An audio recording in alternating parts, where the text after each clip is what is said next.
locksmiths. She would make the great sacrifice. Her every effort would be to share his thoughts. Dearer than the whole world would she be to him, and gild his days with happiness. But there was the all-important question. She was dying to know. Was he a married man or a widower who had lost his wife, or some tragedy, like the nobleman with a foreign name from the land of song? Had to have her put into a madhouse, cruel, only to be kind. But even if, what then? Would it make a very great difference? From everything the least indelicate, her fine-bred nature instinctively recoiled. She loved that sort of person, the fallen woman, off the accommodation walk beside the daughter that went with soldiers and coarse men, with no respect for a girl's honour, degrading the sex and being taken to the police station. No, not that. They would be just good friends, like a big brother and sister without all the other, in spite the conventions of society with its big S. Perhaps it was an old flame he was in mourning for, from the days beyond recall. She thought she understood. She would try to understand, because men were so different. The old love was waiting, with little white hands stretched out, with blue pudding eyes, heart of mine. She would follow her dream of love, the dictates of her heart that told her he was her all in all, the only man in the world for her, and love was the master guide. Nothing else mattered. Come what might, she would be wild and untrammeled and free. Cat on her hand put the blessed sacrament back into the tabernacle. Genuflected and the choir sang, Laudate Dominum omnis gentes. And then he locked the tabernacle door because the benediction was over. And Father Conroy handed him his hat to put on. And little Jackie said, Look, Sissy. Was it sheet lightning?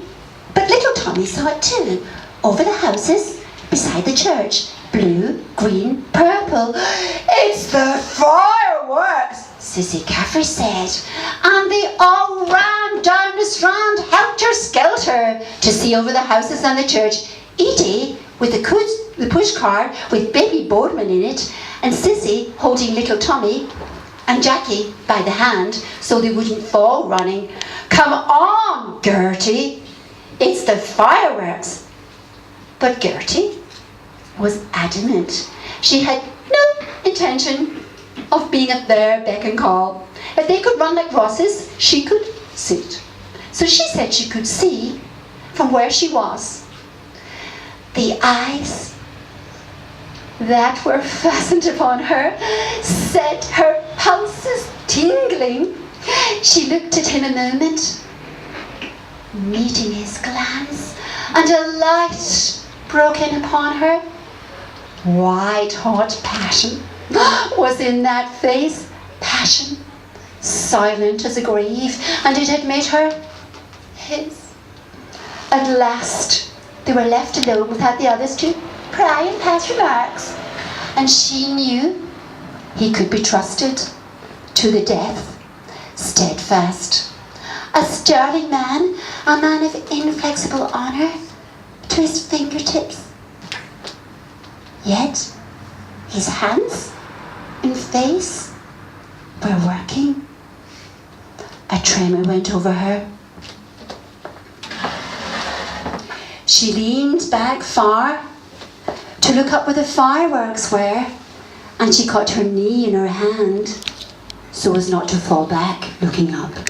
And there was no one to see, only him and her, when she revealed all her graceful, beautifully shaped legs like that, supplely soft and delicately rounded, and she seemed to hear the panting of his heart, his hoarse breathing, because she knew about the passion of men like that, hot-blooded. Because Bertha Supple had told her once, in dead secret, and made her swear she'd never, about the gentleman lodger staying with them out of the congested district boards who had pictures cut out of papers of skirt dancers, kickers, and she said he used to do something not very nice. You can imagine, sometimes in the bed.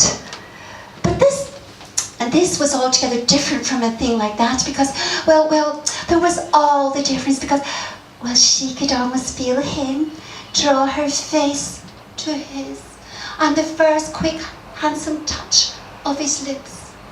Besides, there was absolution.